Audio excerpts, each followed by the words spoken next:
Bonjour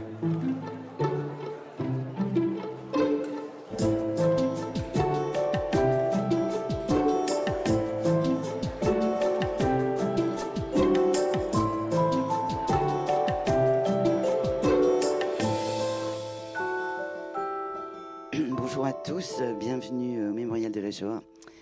Alors cet après-midi, nous consacrons une conférence à la situation au Soudan et en particulier au Darfour. C'est la deuxième fois en fait qu'au Mémorial on fait vraiment une conférence autour de ce sujet. Merci à ceux qui sont là, on n'est pas très nombreux et je pense que le sujet pour l'instant a du mal à se faire une place au sein de notre institution, dont je remercie, je vois qu'il y a certaines de nos habitués qui sont là et je les remercie d'être fidèles à ce que nous proposons. Je crois qu'il a été très important pour le Mémorial, qui travaille évidemment sur la Shoah, mais aussi sur d'autres génocides qui ont été commis au XXe siècle et dans le passé, de se pencher sur des situations contemporaines, et en particulier sur celle du Soudan.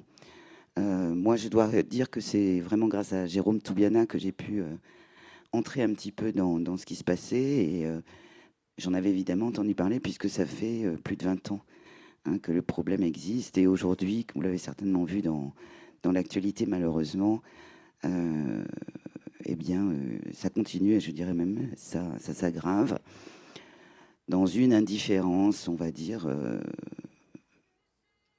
assez étonnante et catastrophique. Voilà. Donc, je n'en dirai pas plus. En tous les cas, je dis vraiment bienvenue à nos invités. Merci à vous d'être là. Et je passe la parole à Louise de Sauce, Gourmande de Sauce, pour un petit mot avant que le plateau ne s'exprime. Bonjour à tous, bienvenue à l'auditorium. Merci d'être avec nous cet après-midi.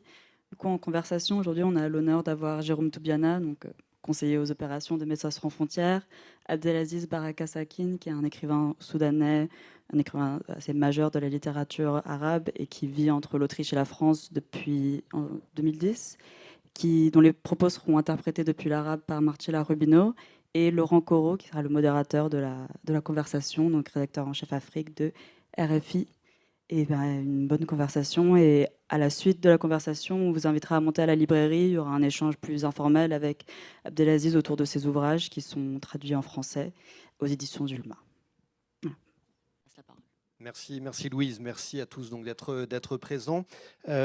Pour commencer en fait cet échange sur le Darfour, je vous propose en fait de faire un gros plan sur un événement récent qui montre à quel point ce dont on va parler aujourd'hui reste un enjeu majeur et reste un enjeu très actuel en matière de droits de l'homme. Cet événement en fait, c'est ce qui s'est passé à El Fasher à la fin du mois d'octobre, où on a assisté à une nouvelle explosion de violence de masse. Et on a eu à El Fasher à ce moment-là une ville qui a été prise par un groupe militaire dont on va beaucoup parler au cours de cette heure, qui s'appelle les forces de soutien rapide. El Fasher, avant cette attaque des forces de soutien rapide, c'était la dernière grande ville du Darfour contrôlée par l'armée officielle. Des dizaines de milliers de personnes qui avaient fui la région s'y étaient concentrées. Et donc, le 26 octobre, après un très long siège, 18 mois, sur lequel on va aussi revenir un peu plus tard, les forces de soutien rapide entrent dans la ville. Jérôme, vous êtes, vous, à ce moment-là, sur le terrain. Est-ce que vous pouvez nous raconter comment, justement, vous avez appris l'entrée des FSR dans la ville ? Oui, tout à fait. Du coup, moi, je me trouvais à Umbaru, qu'on voit un peu plus au nord sur la carte, vers la frontière tchadienne, où on était en train d'ouvrir un nouveau projet hospitalier de Médecins sans frontières. Avant, on était à El Fasher même, mais on a dû en sortir au cours du siège, faute de pouvoir tout simplement continuer à travailler à cause du siège. Et on s'est réinstallé il y a un an exactement à Tawila, qui se trouve plus proche d'El Fasher que Umbaru. Et donc ces deux projets, Umbaru et Tawila, sont dans des zones qui ne sont pas contrôlées par les forces de soutien rapide. Donc ces paramilitaires dont on reparlera et qui recrutent essentiellement parmi les communautés arabes. Au contraire, Umbaru, c'est en fait le centre historique d'une autre communauté qu'on appelle les Arawa, et qui a continué à contrôler une grande partie, on va dire, de leur territoire ancestral, dont Umbaru.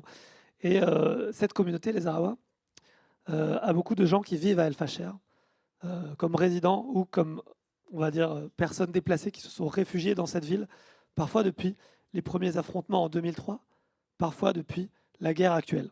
Et donc,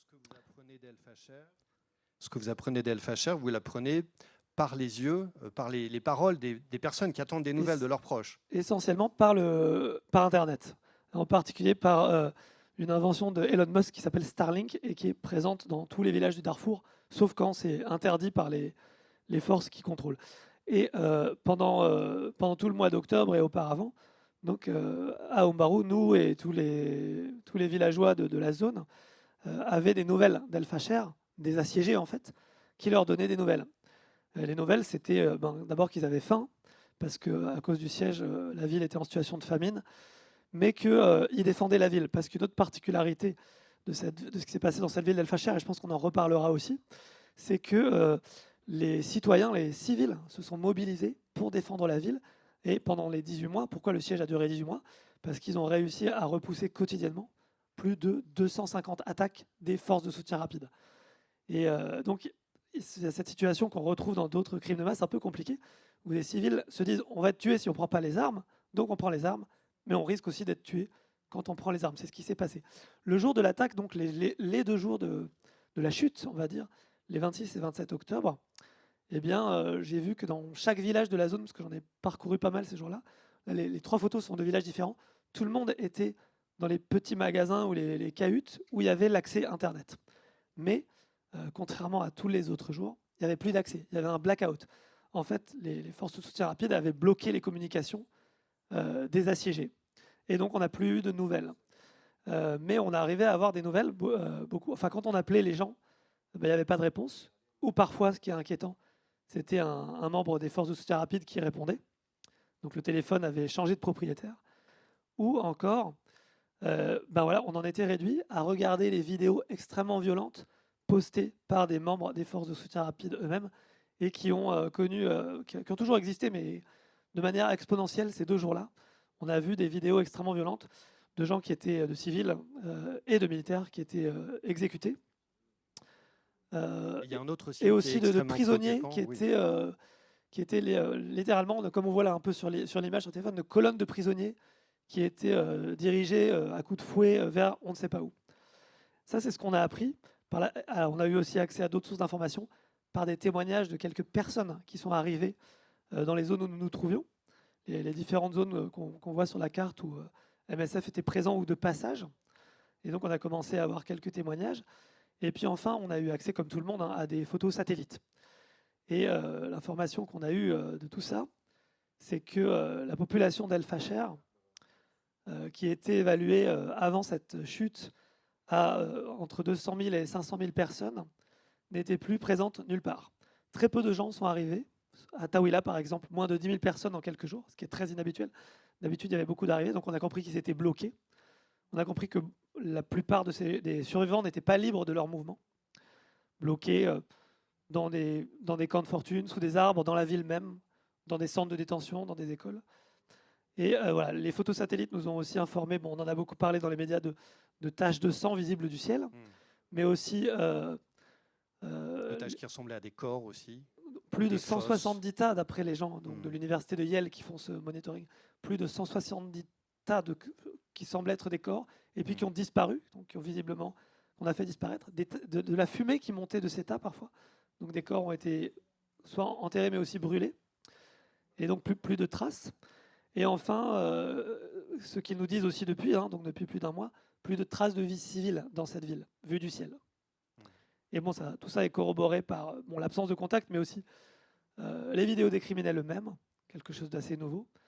Et enfin, les quelques témoignages qui, peu à peu, ont tout de même fini par nous parvenir, de gens qui sont parvenus à sortir, souvent de nuit, par leurs propres moyens, en forçant leur route. On va en parler dans un instant peut-être. Mais Abdelaziz, est-ce que vous pouvez nous expliquer, vous, comment vous avez appris ce qui se passait à El Fasher, comment vous étiez alerté par la situation à El Fasher?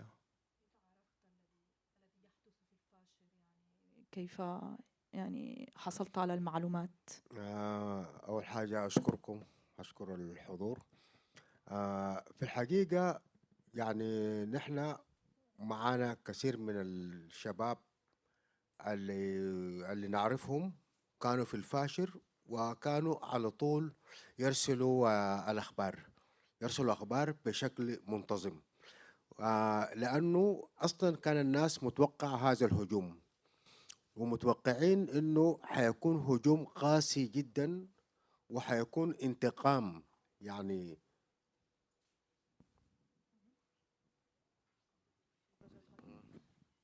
Donc, nous avons beaucoup d'amis Al-Fasher qui étaient sur place et qui ont envoyé des infos sans arrêt. Parce que en fait, les gens là-bas s'y attendaient, attendaient à ce qu'il y ait une réaction très très forte des forces de soutien rapide et qu'il y ait une sorte de vengeance de leur part et quelque chose d'extrêmement violent. Donc, il y avait une attente. فالحد بالليل أنا كنت يعني أتابع، أحيانا تنقطع الشبكة وتجي، ونمت الصباح بدري أشوف أول فيديوهات فيها يعني قتل للمواطنين بشكل بشع جدا جدا. وهذه الفيديوهات لم تأتي من الذين نعرفهم، يعني جاءت من الجنجويد، وهذا مفهوم، لأنه عندما يرتكب الجنجويد أي جريمة قتل أو يعني يذبح إلى آخره، المواطن إما ما حيكون معه تلفون، ما حيقدر يصور أصلا، وهو يكون هارب جاري يعني. فبالتالي الصورة الوحيدة اللي وصلتنا والفيديوهات العنيفة جدا اللي فيها جرائم الإبادة جات من الجنجويد أنفسهم. Alors, parfois, je suivais ce qui se passait et la nuit, il y avait souvent des coupures de réseau. Par contre, quand je me réveillais le matin, je accédais à des vidéos de tueries atroces de la part des Janjaouids. Et ces vidéos ne venaient pas de mes amis habituels, mais c'était des vidéos postées par les Janjaouids eux-mêmes. Puisque ce qui est normal, parce que les gens n'avaient plus leur téléphone, soit ils n'avaient plus leur téléphone, on leur avait volé, soit ils étaient en train de s'enfuir quelque part. Donc, ce qui est neuf, Jérôme, dans ce qui s'est passé à El Fasher par rapport à ce qu'on connaît de cette crise depuis 2 décennies, c'est que là, on a vu effectivement des FSR se mettre en scène, se filmer, poster leurs actes sur les réseaux sociaux, notamment un de leurs responsables qui est devenu une figure, Abou Loulou, très connu sur les réseaux sociaux. C'est quelque chose de relativement neuf, ça, cette mise en scène de l'horreur. C'est neuf, effectivement, et presque surprenant. C'est très compliqué à quel point ce groupe armé a besoin de cette violence pour intimider et pour se mobiliser entre eux, mais aussi est gêné par cette violence, et donc ils ont mis ensuite une arrestation visiblement mise en scène de cet Abou Loulou, mais qui n'est évidemment, c'est pas lui qui a fait qui a tué les dizaines de milliers de personnes qui ont sans doute été tuées tout seul. Et puis il faut rappeler que avant ça, pendant les 18 mois du siège, il y a eu une volonté d'affamer cette ville, avec une intention très claire de l'affamer, notamment la construction d'un mur de sable tout autour de la ville, qui visait à prévenir, à empêcher l'entrée de nourriture, entre autres, mais qui a aussi empêché les gens de sortir. En fait, au cours du siège, les forces de soutien rapide, les assiégeants, ont changé de stratégie. Au départ, ils voulaient vider la ville, mais comme l'ouverture des routes pour faire sortir les gens permettait aussi des entrées, par exemple de nourriture, ils ont changé de stratégie et ont mis en œuvre un blocus complet. Et là, dans les derniers jours, donc depuis la chute, depuis plus d'un mois, ce blocus continue en fait, puisque très peu de gens ont pu sortir. Et les gens qui ont pu sortir, on le sait, qu'ils ne peuvent sortir qu'à la faveur de la nuit, en particulier si ce sont des hommes, parce que les hommes sont particulièrement ciblés, considérés comme des combattants. Donc les hommes sortent la nuit en se cachant. Si on les trouve, si on les voit, si on les arrête, il y a de chances qu'ils soient exécutés. Ou bien, et ça pas forcément uniquement les hommes, mais notamment, l'autre chose qui a commencé, qui existe, tout ça existait déjà pendant le siège, mais c'est beaucoup intensifié depuis la chute, c'est la mise en place d'un système d'arrestation contre rançon. on peut être libéré, mais il faut payer des rançons de plus en plus élevées. Un système de kidnapping industriel, un peu où donc on doit acheter sa vie, et puis éventuellement son transport et sa protection pour la suite, mais qui est tout à fait semblable à celui qui existe depuis plus d'une décennie en Libye pour les migrants subsahariens, noirs africains. Et on voit comment ce système s'est répandu au Soudan, et pas seulement au Soudan, et donc où la vie humaine est devenue, peut être éventuellement épargnée, mais il faut l'acheter en fait. Donc il y a ça qu'on a vu apparaître de manière très massive donc, au Darfour, mais en particulier dans ce dernier événement. On voit que c'est une population qui n'est pas libre de ses mouvements, cette population d'El Fasher, comme d'autres gens à l'intérieur du Soudan. C'est pour ça qu'à MSF, un de nos principaux appels depuis cette chute n'est pas seulement l'appel, on va dire, habituel de tous les acteurs humanitaires qu'on puisse avoir accès aux populations, mais qu'eux aussi puissent librement avoir accès à des zones sûres. L'accès humanitaire, l'accès à un hôpital, l'accès à la nourriture étant une chose, mais l'accès à la sécurité en étant une autre peut-être supérieure. Et donc il y a très peu de zones sûres. Tawila, qu'on montrait sur la carte où nous avons un gros hôpital, d'une certaine façon est une zone relativement sûre, mais pas totalement. Omboru aussi, mais pas totalement. Par exemple, au cours du mois que j'ai passé là-bas, on a été bombardé par des drones. Et finalement, la zone sûre la plus proche, c'est le Tchad, même si ce n'est pas tout près. Et donc, ce qu'on demande, c'est que ces gens puissent se déplacer librement et sans forcément avoir à payer pour leur déplacement, pour leur vie, etc. Je pense que ça, c'est une demande qui correspond vraiment à ce type de situation-là. Et ce type de situation, ce qui s'est produit à El Fasher, donc ça n'est pas la première fois évidemment que ça se produit au Darfour. Et pour essayer de comprendre en fait le degré de violence qui a éclaté à El Fasher, on vous propose en fait de revenir sur le passé de ce Darfour et sur une histoire qui s'est déroulée sur 2 décennies avec une progression en plusieurs temps. D'abord, pour comprendre ce qui vient de se passer à El Fasher, il faut probablement revenir 20 ans en arrière, 2003, au début d'une campagne de contre-insurrection qui a conduit à des violences de masse. C'est le premier temps sur lequel on va s'arrêter avec vous. Se produit ensuite en 2019 une révolution qui se veut une révolution populaire, qui est une révolution manquée. Et on verra comment elle joue sur la suite des événements. En 2023 éclate alors une guerre entre 2 forces. On a l'habitude, nous, médias, de résumer, simplifier les choses en parlant d'une guerre entre 2 généraux. On verra avec Jérôme que c'est beaucoup plus compliqué que cela. À ce moment-là, au moment où éclate en avril 2023 cette guerre, on voit à El Geneina, dans le Darfour, de nouvelles violences de masse se dérouler. Et on y reviendra également. Puis donc 2025, après 18 mois de siège, la chute d'El Fasher dont on parlait, et de nouvelles violences de masse, probablement des massacres. Donc commençons peut-être par revenir aux racines de tout ça, si on peut dire.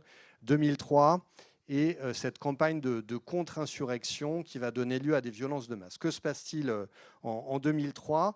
En 2003, Jérôme, enfin, on a des groupes rebelles qui se forment dans le Darfour, le MLS, le Mouvement de libération du Soudan, le MJE, le Mouvement pour la justice et l'égalité.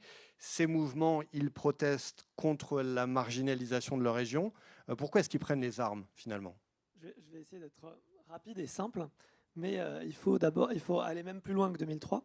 Au Soudan, depuis l'indépendance en 1956, c'est un énorme pays, et un pays très centralisé. Et dès l'indépendance, c'est le début de plusieurs décennies de guerre entre le pouvoir central et des communautés et des groupes armés rebelles des périphéries qui se sentent, à juste titre, marginalisés. Et en fait, donc avant ça, il y a eu une énorme guerre au Soudan du Sud qui a abouti à l'indépendance du pays. Et le Darfour commence plus tard. Il est tout aussi marginalisé, mais il réagit plus tardivement, et donc en particulier au début des années 2000. Et là se forment des groupes rebelles, sous le modèle en grande partie des groupes rebelles soudanais du Sud. Et donc ils recrutent essentiellement, notamment à cause de ce lien entre Soudanais du Sud, des communautés non arabes, et des communautés darfouriennes non arabes, ils recrutent parmi ces communautés non arabes.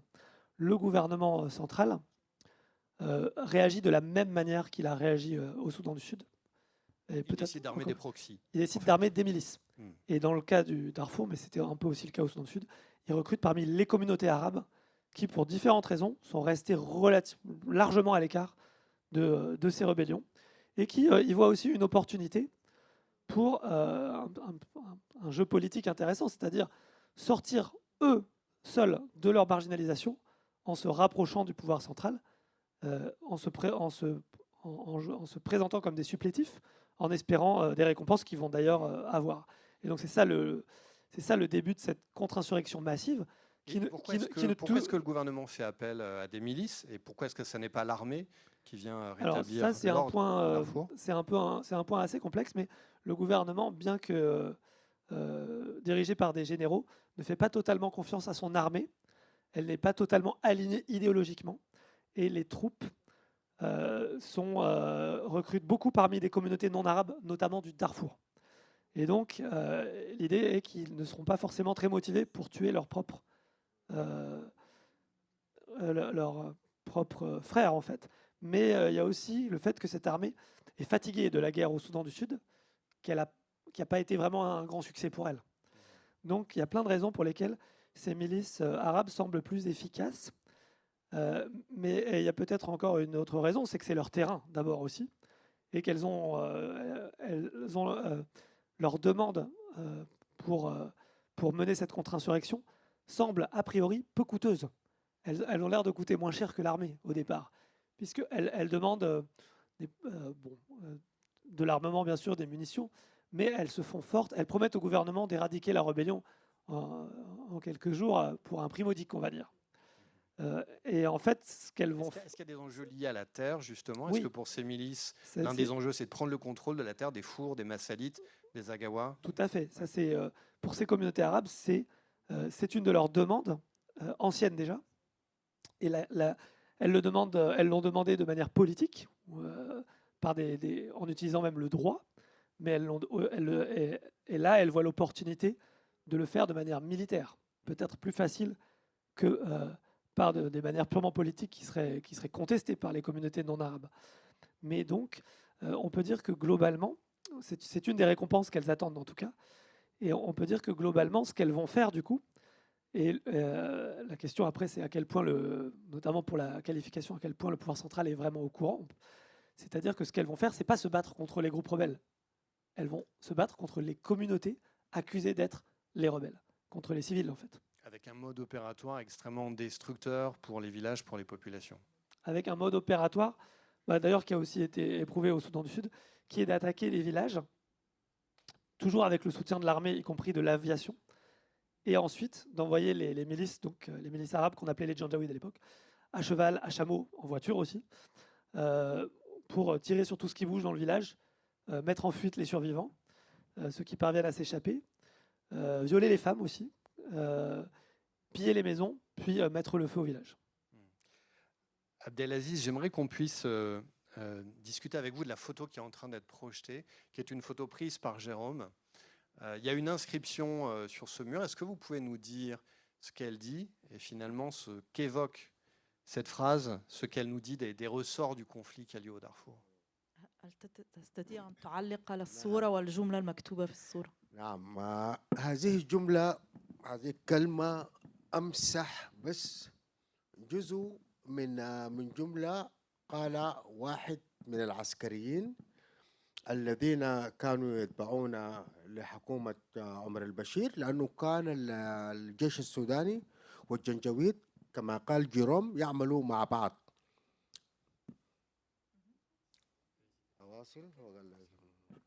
Alors, cette phrase, c'est écrit Imsah Bas. C'était un des militaires qui appartenait au régime de Bachir,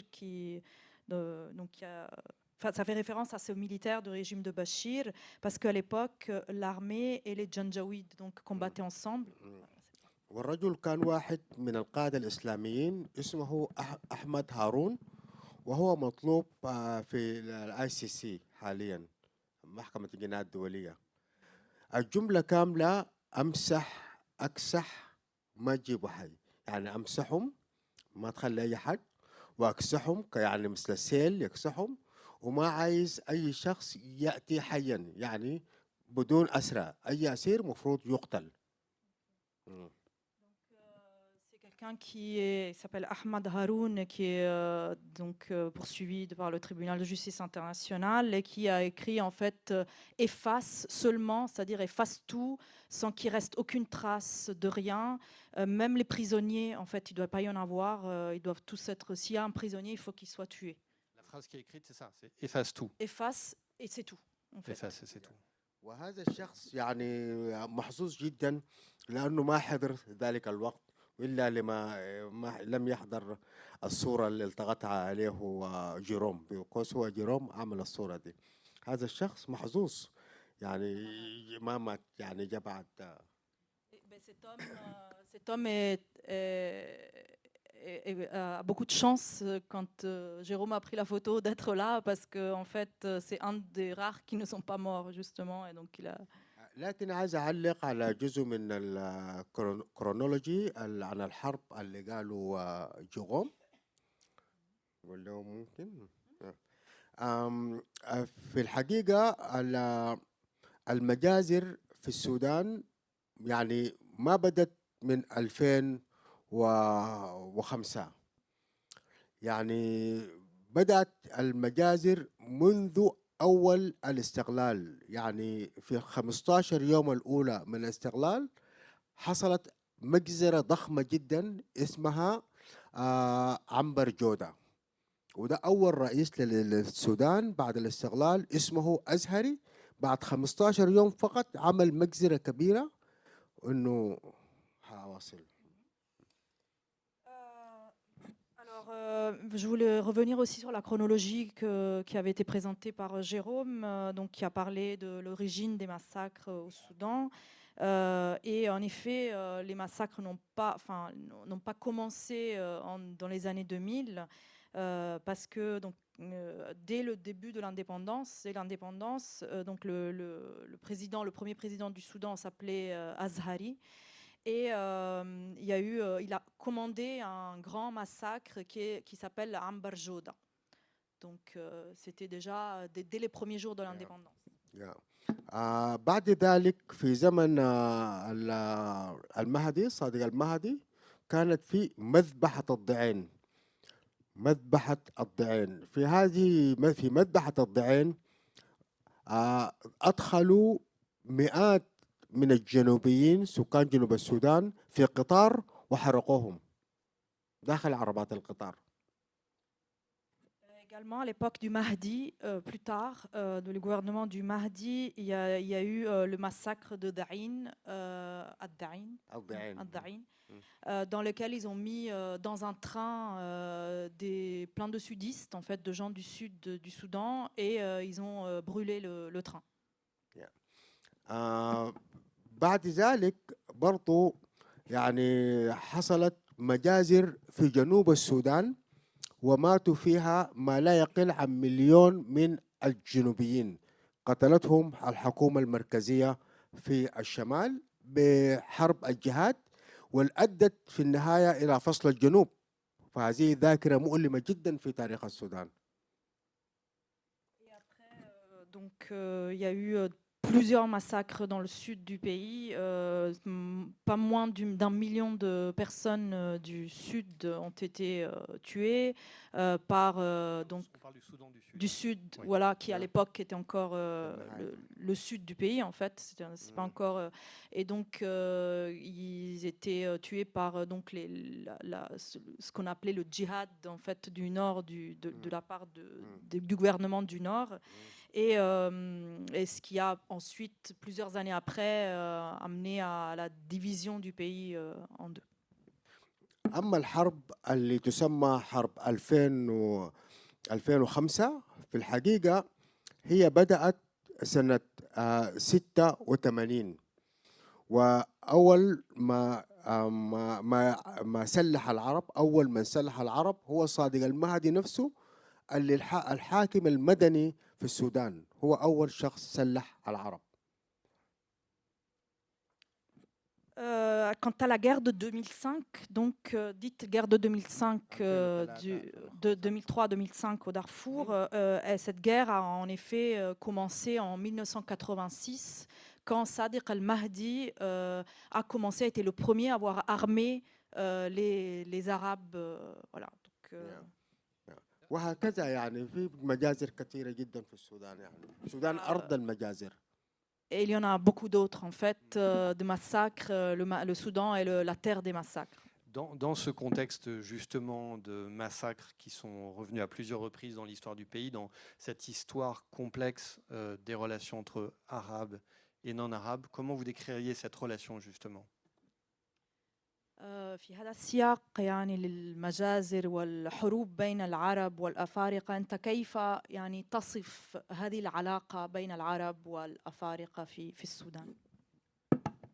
في الحقيقة أنا من مجموعة إفريقية يعني مساليت، لكن في كل تاريخنا أول حاجة العرب جاءوا لمنطقة دارفور في القرن الثالث عشر الميلادي، وكنا نقيم مع العرب ونعيش معهم بسلام وأمان، وليست هنالك أي مشاكل بيننا وبين العرب. لم يسجل التاريخ معارك بين القبائل الإفريقية والقبائل العربية إلى أن حواصل. Moi, je suis d'une disons une tribu africaine, les Massalites, mais dans notre histoire, en fait, il n'y avait pas les Arabes sont arrivés dans la région du Soudan à partir du XIIIe siècle, et pendant des siècles, il n'y a pas eu de problème entre les tribus arabes et les tribus dites arabes, les tribus dites africaines. Il n'y a pas eu de bataille d'entre elles. Elles vivaient dans la paix, dans l'entente, et tout ça, jusqu'à... Est-ce que ça veut dire que les tensions étaient instrumentalisées par les pouvoirs politiques ? ممكن أنا أترجم السؤال وبعدين تكمل. Donc il a dit, il n'a pas encore terminé de dire, mais voilà. Donc est-ce que هل في رأيك الحكومة يعني استخدمت العلاقات يعني وقامت باستخدام سياسي لهذه العلاقات؟ نعم، هذا ما كنت أحب أن أقوله. إلى 1986 عندما بدأ الصادق المهدي يعطي سلاح للعرب، اختل ميدان القوى بين العرب والقبائل الإفريقية. Oui, en fait, c'est ce que j'allais dire. Et en fait, c'est vraiment cette date de 1986 dans laquelle Mahdi a commencé à armer les tribus arabes. C'est là où ça a commencé à créer des problèmes de cohabitation entre ces deux tribus qui, pendant des siècles, avaient cohabité pacifiquement. ثم جاءت بعد ذاك جاء الأخوان المسلمون وبوظوا كل حاجة وسلحوا العرب بشكل أكبر واستخدموهم في الحرب ضد المجموعات الأخرى. وجيغوم يعرف القصة حتى بداية الحرب حدثت كيف، يعني مرة حكى لي هذه القصة، يعني هو قريب جدا من هذه الموضوعات. Et puis, donc, c'est les frères musulmans qui sont arrivés et qui ont, pour traduire précisément ce qu'il a dit, ils ont tout pourri. Et ils ont distribué encore plus d'armes à ces tribus. Et c'est là que ça a explosé. Et puis, tout ce qu'a expliqué Jérôme, en fait, voilà, je ne reviendrai pas dessus. Il a expliqué ça très clairement. Merci. Dans cette équation soudanaise complexe, on a évidemment parlé des Soudanais, c'est normal. Il y a aussi la communauté internationale quand même qui regarde, s'indigne souvent, parfois essaie d'agir. On a dans le cadre du début de cette guerre de 2003-2005, cette prise de position à un moment donné des États-Unis, 9 septembre 2004, cette déclaration de Colin Powell, qui est à l'époque secrétaire d'État américain, et qui déclare devant le comité du Sénat pour les relations étrangères que, effectivement, pour l'administration américaine, un génocide est commis au Darfour. L'ONU, elle, est peut-être plus nuancée, Jérôme, à ce moment-là. Peut-être faire un petit retour, un petit flashback, si tu veux bien. Mais bon, je trouve ce qui est vraiment intéressant aussi pour rebondir sur ce que disait Abdelaziz, et vous avez pu voir la carte derrière, très simplifiée, avec les différentes identités. Il y avait aussi une photo où on voyait donc la vie, on va dire, normale du commerce entre arabes et non arabes. Parce que si on écoute ce que dit Abdelaziz et la manière dont il utilise les mots, on voit que ces identités, parce que la question est souvent posée dans ce contexte-là comme dans d'autres, ce n'est pas une invention coloniale, ce n'est pas une invention d'anthropologue.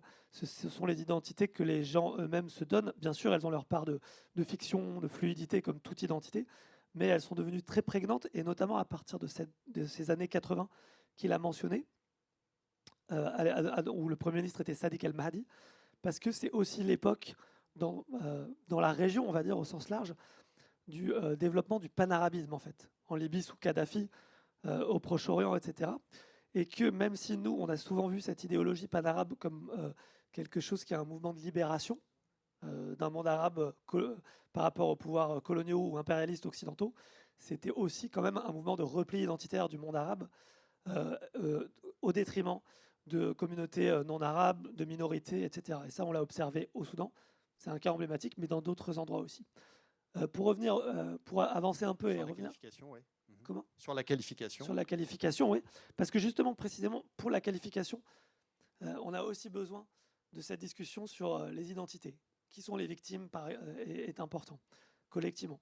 Donc, en fait, comment tout ça est arrivé, comment cette déclaration de Colin Powell, qui est importante, est arrivée. C'est d'abord en mars 2004, et c'est-à-dire là, on parle plus d'un an après le début de la guerre au Darfour, donc très tardivement, il y a un autre responsable qui s'appelle Mukesh Kapila, qui est le coordinateur résident de l'ONU au Soudan, et qui est le premier à qualifier le Darfour de génocide. Il le fait d'une certaine manière, c'est-à-dire qu'il dit la seule différence entre le Rwanda et le Darfour, ce sont les chiffres. Et en fait, d'ailleurs, qui n'ont aucune importance en matière d'utilisation du terme de génocide. Comme les juristes le rappellent régulièrement, un génocide n'est pas une histoire de nombre, ça peut être quelques individus. Et il ne fait pas ça par hasard, Mukesh Kapila, il fait ça en mars 2004, à la veille de la commémoration du génocide rwandais. C'est 10 ans après. Et donc, voilà, c'est un acte politique majeur pour attirer l'attention, d'abord, pour commencer. En juillet, après Mukesh Kapila, c'est le Congrès américain d'abord, et pas le gouvernement, le Congrès, pour lequel le Soudan est un sujet bipartisan. Les démocrates, et c'est important, c'est rare en Europe, les démocrates et les républicains sont d'accord, et ils passent une résolution unanime qui reconnaît le Darfour comme génocide. Et c'est seulement 2 jours après, le département d'État, donc Colin Powell, demande une enquête. Et cette enquête, en septembre, conclut au génocide. C'est à la suite, donc c'est pas sur la base de rien, c'est pas sur une base purement politique, c'est sur la base de cette enquête que Colin Powell fait la déclaration qu'on peut voir là. La semaine suivante, le Conseil de sécurité des Nations Unies établit sa propre commission d'enquête. Et elle donne son résultat beaucoup plus tard, en février 2005, qui est effectivement un peu plus, on va dire, nuancé. Elle dit qu'elle n'a pas la preuve de l'intention génocidaire. C'est important en matière de jurisprudence plus que de qualification, en ce qui concerne le gouvernement central. C'est compliqué parce que, comme vous l'avez vu, le gouvernement central, il utilisait des proxies, des supplétifs, en partie. Et donc, pour résumer, en fait, Jérôme, il faut être capable de montrer qu'il y a eu l'intention de détruire un groupe en tout ou partie et qu'il y a eu vraiment cette intention claire. Oui. C'est ça qu'il faut pouvoir démontrer. Il y a une discussion entre juristes pour savoir si elle doit venir uniquement du président lui-même ou si elle peut être. C'est pas non plus simple. En tout cas, ce qui est important, ce que dit cette commission d'enquête est important. Elle dit que cette intention, justement, elle n'en a pas la preuve pour le gouvernement central, mais que des individus, y compris des fonctionnaires haut placés, des membres de l'appareil d'État, peuvent avoir eu cette intention, mais que la commission dit qu'elle n'est pas compétente, que c'est seul un tribunal compétent qui peut en décider au cas par cas. Et elle dit aussi, donc la phrase que vous voyez là, qui est que de toute façon, il y a beaucoup moins de doutes sur le fait que des crimes contre l'humanité ont été commis et que le crime contre l'humanité n'est pas moins grave que génocide. Ça, c'est important parce que ce débat aussi a eu lieu. Et enfin, la suite de ça, c'est qu'en 2010, la Cour pénale internationale, qui a été chargée du sujet par les mêmes membres du Conseil de sécurité au même moment, elle livre un mandat d'arrêt contre le président al-Béchir lui-même, et que ce mandat d'arrêt a parmi ses charges la charge de génocide, validée, parce qu'évidemment ça continue à faire débat et c'est normal, validée par 2 juges sur 3. C'est aujourd'hui cette validation-là qui est la plus forte. On va continuer à dérouler la chronologie qui nous amène jusqu'à El Fasher. Comment est-ce que les choses se déroulent, Jérôme, entre 2003 et 2023? C'est quoi la situation? Il n'y a pas vraiment de paix, en fait, au Darfour. On voit bien l'ascension, par contre, au sein de l'appareil sécuritaire des Janjaweed, qui sont devenus un peu plus fréquentables. On les appelle les Rapid Support Forces, les forces de soutien rapide. En tout cas, ils prennent une vraie place au sein de l'appareil d'État. Et tout ça nous conduit jusqu'en 2019. Oui. La chose intéressante, même si on peut vraiment rebondir là-dessus directement, c'est que en 2013, donc 2010, Béchir a un mandat d'arrêt contre lui, mais pour génocide, mais ça ne change pas grand-chose. Parce qu'en fait, il persiste notamment dans sa stratégie des milices, puisqu'effectivement, en 2013, il forme cette version renforcée des Janjaweed qu'on appelle les RSF, les forces de soutien rapide. Et les conflits continuent et les crises internes continuent dans les périphéries et au centre du pays. Et donc en 2019, il y a un soulèvement populaire sur fond de crise économique, parce que bien que Béchir ait ignoré ces pressions internationales, elles ont quand même contribué à affaiblir le régime et à l'isoler politiquement, mais aussi économiquement. Et donc ça provoque un soulèvement populaire, mais qui va se révéler une révolution manquée, puisque, on va en reparler, bon ça c'est des images de la révolution, mais à la fin, l'aboutissement du soulèvement populaire, c'est un partage du pouvoir entre les militaires, armés, forces de soutien rapide, et des politiciens civils en situation de minorité. C'est le moment où on voit vraiment Al-Burhan et Hemeti émerger, vraiment prendre la place qu'ils vont finir par avoir dans la crise. Al-Burhan, qui était quasiment un inconnu jusque-là, sauf au Darfour où il a servi un peu, mais qui était vraiment sous le radar, on va dire, devient président, choisi par des autres militaires. Hemeti devient vice-président. Hemeti, le chef des forces de soutien rapide, devient vice-président, alors que c'est pas quelqu'un d'éduqué, c'est pas quelqu'un qui a une expérience de l'appareil d'État, donc c'est une ascension vraiment extraordinaire de quelqu'un qui en quelques années est passé d'un petit chef de guerre qui a arrêté l'école à l'école primaire à vice-président d'un des plus grands pays d'Afrique, et sous Al-Burhan. Donc ces deux-là s'entendent sur une chose essentiellement, c'est empêcher les civils de prendre le pouvoir, et donc ils font un coup d'État ensemble en 2021, éliminent ces civils, et puis finalement il n'y a pas grand-chose d'autre qui les met d'accord. Et donc en 2023, ils commencent à s'affronter ouvertement entre eux. Dans cette séquence historique, Abdelaziz, qu'est-ce qui vous pousse, vous, à quitter le Soudan? Qu'est-ce qui fait qu'à un moment donné, vous devez partir en exil? في هذه المرحلة التاريخية يعني بين 2003 و 2023 يعني ماذا يعني جعلك أن شجعك على أن تغادر السودان، تترك السودان؟ طبعا تركت السودان يعني ما كان لأسباب الحرب إطلاقا، يعني هو كان أسباب أخرى. ربما برضو أنا كتبت عن الحرب، كتبت مسيح دارفور اللي بتحكي عن الحرب في دارفور من 23 إلى آخره، من 2003 و2004 و5 و6 لحد اتفاقية السلام. يعني بينهم كانت اتفاقية السلام إلى آخره. وكتبت يعني أشياء أخرى تتكلم عن المجتمع السوداني، البنية المجتمع السوداني، عادات وتقاليد وأديان وثقافات، يعني هذا المجتمع الخليط.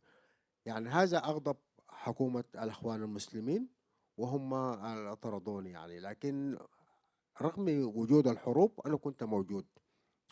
وحتى في الحرب، أيام الحرب في دارفور أنا كنت في دارفور وأدرب الجيوش على التشايلد رايت تشايلد بروتكشن والانترناشونال هيومانيتيريان لو، قانون الإنسان الدولي إلى آخره، يعني حتى لا يرتكبون جرائم حرب الجنود الأمميون في ذلك الوقت. Moi, je n'ai pas quitté le pays à cause de la guerre. Je l'ai quitté pour ce que j'écrivais. Donc, en effet, j'écrivais aussi sur la guerre, notamment le Messie du Darfour, qui parle de cette guerre au Darfour dans début des années 2000. Mais j'écrivais aussi d'autres sujets, des sujets sociaux sur comment fonctionnait, comment marchait la société soudanaise dans tous ces mélanges culturels qu'elle comportait. Et ça dérangeait en fait le pouvoir central. Mais pendant la guerre, moi, donc j'étais au Soudan. Pendant la guerre au Darfour, début des années 2000, et même je travaillais en fait au Darfour pour des organisations internationales. Je travaillais dans la protection de l'enfance et aussi dans la formation aux droits humains, y compris des militaires en fait sur place. Donc je les formais aux droits humains. Jérôme, on parlait tout à l'heure d'avril. Oui, vous voulez continuer, Abdelaziz? بس يا هو مش فيها قلت انه طلعت باسباب اخرى بس. Sa réponse, c'est surtout qu'il a quitté à cause de la censure de ses écrits. Avril 2023, Jérôme, donc la guerre éclate entre les deux généraux. Alors on a l'habitude de parler de guerre des généraux, c'est ce que je disais tout à l'heure, mais c'est peut-être une vision un peu trop simpliste des choses. Au-delà des ambitions de pouvoir des deux hommes, quels sont les ressorts de ce conflit? Oui, moi j'aime pas trop cette expression entre deux généraux parce que d'abord c'est quand même aussi une guerre entre un président et son vice-président. Ça c'est pour ce qui est des hommes. Ils sont devenus des politiques, ils sont plus que des militaires. Un peu comme au Soudan du Sud, hein. Il y a eu une guerre qui continue entre un président et son vice-président qui sont partagés le pouvoir, mais l'accord est renégocié en permanence politiquement et par la violence. Mais surtout, dans le cas du Soudan, on a surtout deux forces, donc deux armées, qui, en termes de pouvoir, de puissance militaire, sont devenues équivalentes. On dit souvent que, alors d'un côté, on a l'armée régulière. Voilà, elle est un peu ancienne, elle est dominée par une élite ou par une caste de généraux. Bourhan n'est pas le seul général, il y a d'innombrables généraux. Ils ont souvent un background, on va dire, ethnique similaire. Ils se connaissent, ils sont parfois de même famille, et ils ont surtout un fort sentiment d'appartenance à cette institution. Au-delà même des idéologies, c'est leur armée, c'est leur famille. Et de l'autre, donc, on a les forces de soutien rapide. Hein. On voit leurs différents avatars en images. Au départ, c'était des types sur des chameaux. Après, ça devient des gens un peu mieux armés. Mais c'est des paramilitaires. Ils ont décollé avec la guerre de 2003 et progressivement, ils ont acquis un statut vraiment privilégié au sein de l'appareil sécuritaire, au point de devenir la garde prétorienne du président Béchir lui-même. Et donc, leurs chefs, ce sont des chefs de guerre, de simples chefs de guerre de terrain. Ils ont pris des titres de généraux, mais avant tout, ce qui les connecte entre eux et à leurs troupes, c'est une identité tribale, voire clanique très étroite. Ce sont des Arabes du Darfour, mais aussi leurs dirigeants appartiennent presque tous à une seule famille, hein, autour de cet homme, la Hemeti. Il y a ses frères, ses oncles, ses beaux-frères, etc. On est autour d'une base d'un leadership très étroit, et ils se battent pour le pouvoir, pour avoir la totalité du pouvoir dans le pays. Alors là, il y a quelque chose qui se passe d'un peu étrange, très vite après avril 2023, pardon. S'ils se battent seulement pour le pouvoir, dans ce cas-là, ça se passe à Khartoum. C'est un pays ultra centralisé. Khartoum est le siège du pouvoir, il y a très peu d'enjeux ailleurs. Et donc, le conflit, on se disait tous, beaucoup de gens se disaient, il aurait dû se limiter au contrôle de la capitale et des quelques lieux stratégiques de la capitale, hein, les headquarters, les military headquarters, le siège de l'armée, etc. Et très vite, pourtant, la guerre s'étend à la totalité du pays, notamment au Darfour, où il n'y a pas d'enjeu de pouvoir. Et notamment à El Geneina, où on voit très vite, en fait, dans les premières semaines du conflit, de nouveaux épisodes de violence de masse se dérouler. C'est ça? Oui, tout à fait. Et pourquoi? Parce que les RSF, les forces de soutien rapide, mobilisent parmi les mêmes communautés arabes que les Janjaouides. Et ces communautés arabes, elles ont leur agenda local, c'est-à-dire un agenda d'hégémonie, de conquête de la terre aussi, comme tu le disais. Et donc, elles continuent ou elles reprennent cet agenda de violence contre les communautés arabes, agenda de nettoyage ethnique. Et les forces de soutien rapide, avant avril 2023, essayaient un peu de contrôler cet agenda local, qui ne les arrangeait pas forcément par rapport à l'image de... voilà, notamment Hemeti veut toujours se donner l'image d'un homme d'État responsable, pas d'un tribaliste qui fait des petits massacres locaux. Et donc, mais après la guerre, il a besoin de tous ses combattants. Et donc, il doit leur lâcher la bride. Il ne peut pas ne pas les laisser faire. Et voilà. Par ailleurs, ces violences-là, localement, dans le cas d'El Geneina, ces violences s'étaient déjà aggravées avant la guerre de 2023 et après la révolution de 2019. Il y avait eu un peu à l'écart des regards, notamment des médias internationaux, il y avait eu une période où les Massalites, notamment donc la communauté non arabe indigène de Djenena, à laquelle Abdelaziz appartient, qui s'étaient dit, bon, ben, c'est la révolution, c'est le moment de revendiquer nos droits. On a perdu nos terres, elles sont occupées, notre population est réfugiée au Tchad, donc il faut que ça cesse, il faut qu'on récupère nos terres, c'est le moment. Et là, ils ont commencé à revendiquer par des manifestations, mais aussi la reformation de forces d'autodéfense, leurs droits. Et la réaction des Arabes a été très violente. Il y a eu déjà donc un certain nombre de massacres, de nouveaux déplacements. On voit quelques images là de population. Et là, le gouvernement civil qui était en place à Khartoum a tourné les yeux. Il ne s'est pas du tout intéressé à cette région.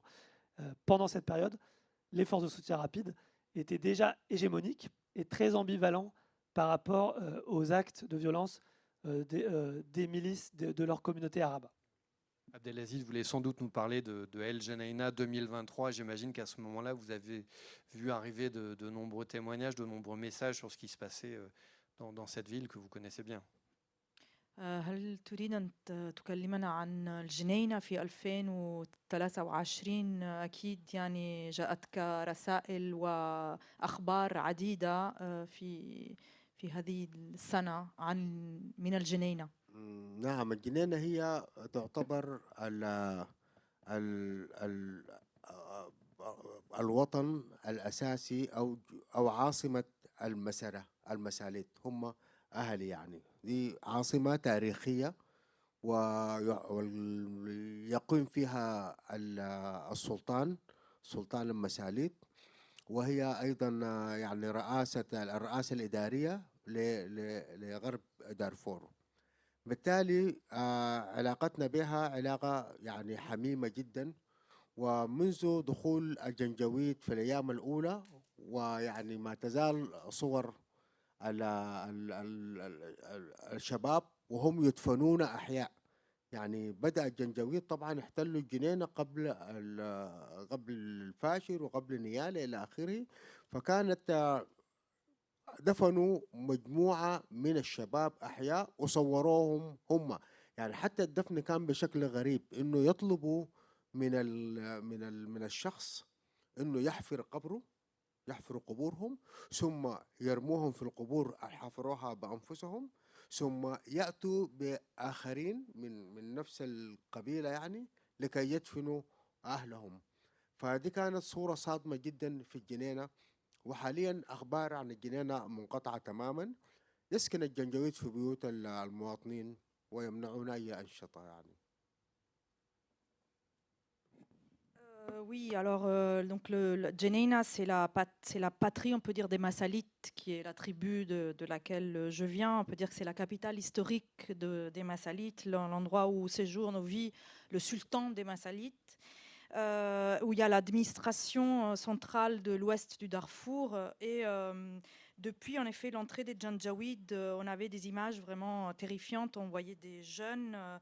des images de jeunes qui étaient enterrés vivants. C'était des vidéos qui étaient filmées par les Janjaouides eux-mêmes.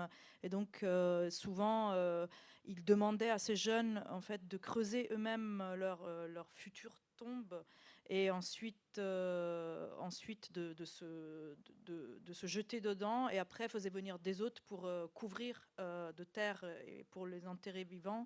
Donc, c'était des membres de leur propre famille, un frère, une mère qui devaient en fait enterrer vivants ceux qui s'étaient jetés dans le trou qu'ils avaient eux-mêmes creusé. Donc c'était la technique et tout ça a été filmé, documenté par les Janjaouides eux-mêmes. Voilà, donc c'est...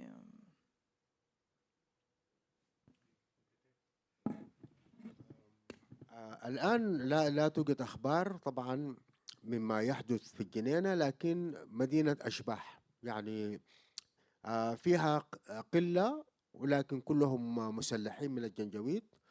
وبرضو نحن فقدنا أول كمية كبيرة من الشباب فقدوا في الجنينة. أخذوهم الجنجويد يعني حتى ما يطلبوا إنه فدية، لا، أخذوهم وشغلوهم في مناجم الذهب، وشغلوهم في أشغال يعني في التعدين إلى آخره يعني. فالناس اختفوا الشباب، مش معروفين وين، يعني ما في أي اتصال بهم، وهم معتقلين لدى الجنجويد يعملون كعبيد يعني بالسخرة. يس نعم. Aujourd'hui, oui, j'ai oublié de dire la dernière chose qu'il avait dit tout à l'heure, c'est que les Janjaweed en fait ont occupé les maisons donc des gens qui tuaient à Jeneina évidemment. Et aujourd'hui, donc les informations se sont complètement interrompues, mais on peut dire que Jeneina est devenue une sorte de ville fantôme. Des Janjaweed, il n'y a que des Janjaweed armés dedans. Et il y a énormément de disparus, de gens dont on a complètement perdu les traces. Et on sait que certains jeunes de la ville ont été enlevés, enfin faits prisonniers par les Janjaweed, et ils sont traités comme des esclaves, notamment dans les mines d'or, voilà, qui existent. Donc, mais aussi, hein, non. Et l'horreur donc de ce qui s'est passé à El Geneina, Jérôme, constitue une des raisons qui vont pousser les États-Unis à déclarer à nouveau un génocide au Darfour en janvier 2025. Oui, uniquement sur ces faits-là.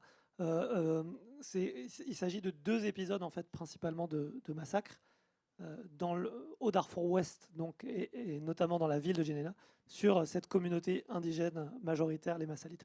Il y a une estimation qui circule de 15 000 morts, mais je ne sais pas si elle est basée sur des choses sérieuses. On sait par contre que la quasi-totalité de cette communauté est désormais réfugiée au Tchad. Donc il y a eu à la fois du ciblage et un déplacement forcé. Ce qu'on voit sur le graphique en bas, pour l'expliquer, c'est un peu aussi une des rares choses qu'on sait et qui correspond à une étude scientifique qui a été menée par Médecins sans frontières, par nos épidémiologistes. C'est une enquête de mortalité parmi les Massalites d'El Geneina réfugiés au Tchad. Et ce qu'on voit, c'est que dans cette population-là, la mortalité s'est multipliée par 20, donc à cette période-là de l'été 2023, et que plus de 80% des décès ont été causés par la violence, et que plus de 80% des victimes sont des hommes, qui sont, comme à El Fasher plus tard, ciblés, car considérés systématiquement comme des combattants. Merci pour votre attention sur cette conférence sur le Darfour. On est en train de boucler la boucle, hein, vous vous en rendez compte, c'est-à-dire qu'on est en train de revenir tout doucement à El Fasher, d'où on est parti au début. On l'a bien vu en fait depuis qu'on est ensemble et depuis qu'on revient avec vous sur cette histoire. On a les mêmes cycles qui se reproduisent, des violences qui surgissent, des condamnations sans effet, une reprise de l'horreur. Il y a eu donc les massacres, que certains qualifient de nettoyage ethnique, d'autres de génocide en 2003. Là, on a eu de l'émotion, des condamnations, mais ça n'a pas permis de mettre fin aux violences. Et donc, on a eu de nouveaux pics, un nouveau pic notamment à El Geneina en 2023, nouvelle condamnation. Les États-Unis déclarent le génocide en janvier 2025. Mais ça n'empêche pas les violences de se poursuivre. Et donc, ça nous ramène à El Fasher, dont nous parlions au début de cette conférence. El Fasher, Jérôme, peut-être peux-tu nous expliquer pourquoi il y a eu autant de crispation autour d'El Fasher? Pourquoi il y a eu autour d'El Fasher autant d'enjeux, finalement, quand il y a eu ce siège mené par les FSR? C'est en fait la dernière ville du Darfour. C'est d'abord la capitale historique du Darfour et du sultanat du Darfour, et c'est aussi la dernière ville, la dernière grande ville qui n'est pas contrôlée par les forces de soutien rapide, mais par l'armée, et pas seulement par l'armée, par donc d'anciens groupes rebelles et des forces d'autodéfense recrutées parmi les résidents de la ville, parmi les communautés non arabes de nouveau, et qui refusent d'être sous la tutelle ou sous l'hégémonie des forces de soutien rapide. Donc ils veulent que leur ville soit épargnée. Et donc ont pris les armes pour cela. Et du coup, cette ville a aussi servi de refuge à une énorme concentration de personnes déplacées. Probablement, on évalue au début du siège la population à quelque part entre 1 million et 2 millions d'habitants, y compris d'énormes camps de déplacés plus anciens, mais qui sont devenus de 2003, mais qui sont devenus beaucoup plus gros à cette période-là. On a bien compris donc que le même cycle de violence se reproduisait. Ce qui est effarant dans le cadre d'El Fasher, c'est qu'en plus, il y a eu des événements annonciateurs de l'explosion de violence qui allait se produire quand les FSR allaient entrer dans la ville. Il y a eu l'entrée des FSR dans un camp qui est très proche d'El Fasher, qui est le camp de Zamzam. Tout à fait. En fait, c'est donc dans le cadre d'un siège. La population, notamment, a pris les armes parce qu'elle a peur, elle a vu ce qui s'est passé à Al Jenaina, et donc elle pense que ça va fatalement lui arriver. Donc ça a aussi contribué à ce siège. Ce siège donc, a duré 18 mois et il a été de plus en plus serré. En particulier, il y avait au départ donc la résistance, en fait, est la raison du siège. Si les RSF avaient pu prendre la ville sans résistance, il n'y aurait pas eu de siège. Mais la population décide de résister. Ce qui se passe, et plus elle résiste, plus les attaques des RSF sont repoussées, donc plus de 250 attaques, comme je le disais, en 18 mois, plus le siège se resserre. Au départ, la ville était notamment alimentée, en particulier en nourriture, par des commerçants ou des organisations humanitaires comme MSF, via un petit, on va dire, corridor humanitaire qui a été ouvert par un groupe rebelle neutre qui ne participe pas au conflit, entre Tawila, donc, dont on a parlé, où nous étions aussi, et El Fasher. Donc, pendant quelques mois, à la fin 2024, nous utilisions ce corridor chaque semaine, chaque vendredi, pour envoyer des vivres et, de manière encore plus importante, des commerçants l'utiliser. En novembre 2024, les forces de soutien rapide décident de mettre fin à ce corridor. Ils bloquent cette route qu'on voit là sur l'image du bas. Ensuite, ils bloquent aussi l'aide. Ils bloquent aussi nos camions à différents endroits, par exemple. Ils bloquent le commerce. Ils bloquent même la contrebande. C'est-à-dire que les contrebandiers qui faisaient passer l'aide, les voitures ne passant plus, finissent par le faire de nuit, avec des chameaux, voire à pied, sur le dos des hommes, de manière discrète. Et ces contrebandiers se font arrêter, exécuter, tuer. Donc là, le siège devient de plus en plus serré. Enfin, ils construisent, à partir de l'été 2025, donc il y a quelques mois seulement, un mur de sable avec une tranchée, un mur de 3 mètres de haut avec une tranchée de 3 mètres de profondeur, donc, tout autour de la ville, et qui finit par être bouclé en septembre. 60 km de mur. Là, ça devient vraiment très difficile, même pour un bon contrebandier avec son arme, de passer, que ce soit pour sortir ou pour entrer. Il devient difficile d'entrer, mais quasiment aussi impossible de sortir. Et tout ça provoque une famine, progressivement, qui a été reconnue internationalement, et cette famine, évidemment, est intentionnelle. On pousse des cris d'alarme. Il y en a qui sont poussés localement par les habitants, internationaux, par MSF et beaucoup d'autres organisations, mais sans effet. Le siège continue. Ce qu'on constate au cours de ce siège aussi, c'est un ciblage ethnique, par la violence, mais aussi par des appels à la haine raciste, et donc un peu assez similaire à celui qui a eu lieu à Jenaina pour les Massalites, mais un peu différent aussi. À El Fasher, c'est plutôt les Arawa qui sont pris pour cible. Il y a peu de Massalites, et les Arawa sont considérés un peu comme les Massalites à Jenaina qui résistaient. Les Arawa sont pris pour cible parce qu'ils sont les plus mobilisés pour résister, en fait, y compris dans les groupes armés et les forces d'autodéfense. Avec MSF, on a fait un rapport là-dessus qui montre ce ciblage progressif des Arawa. Le ciblage des Arawa n'est pas nouveau parce qu'ils étaient déjà ciblés par le régime Béchir, un peu différemment des Massalites. On va dire que les Massalites sont décrits par les Arabes comme des sauvages, voire des cannibales parfois. Les Arawa, c'est un petit peu différent, c'est un petit peu aussi plus insidieux. La propagande du régime de Béchir les qualifiait notamment de juifs de l'Afrique, et ils étaient très jalousés pour leur rôle dans le commerce et leur aptitude au commerce. Et là, il y a un enjeu qu'on a pu voir dans d'autres conflits. Les Arawa avaient réussi à devenir très prominents dans le commerce entre Khartoum et la Libye, parce que leur zone n'est pas très loin de la Libye et du Tchad. C'est une communauté transfrontalière, donc ils avaient réussi à acquérir ce pouvoir. Et ça, c'est une des raisons pour lesquelles ils ont d'abord été pris pour cible par le régime de El-Béchir, avec les grands commerçants de ce régime qui voulaient contrôler ce commerce, et puis plus récemment par les Arabes du Darfour, y compris ceux qui soutiennent ou font partie des forces de soutien rapide. Hemeti lui-même est d'abord un commerçant, y compris avec la Libye, et eux aussi, ils veulent prendre cette place. Tu peux nous dire un mot sur Zamzam aussi? Qu'est-ce qui s'est passé à Zamzam, dans ce camp qui est près d'El Fasher, Tout à fait. Et qui annonce presque la violence qui va arriver à El Fasher? Tout à fait. Et tout ça est très lié parce que Zamzam est ciblé parce qu'essentiellement habité par cette communauté, les Arawa. Et que donc, les Arawa se sont particulièrement mobilisés pour défendre El Fasher.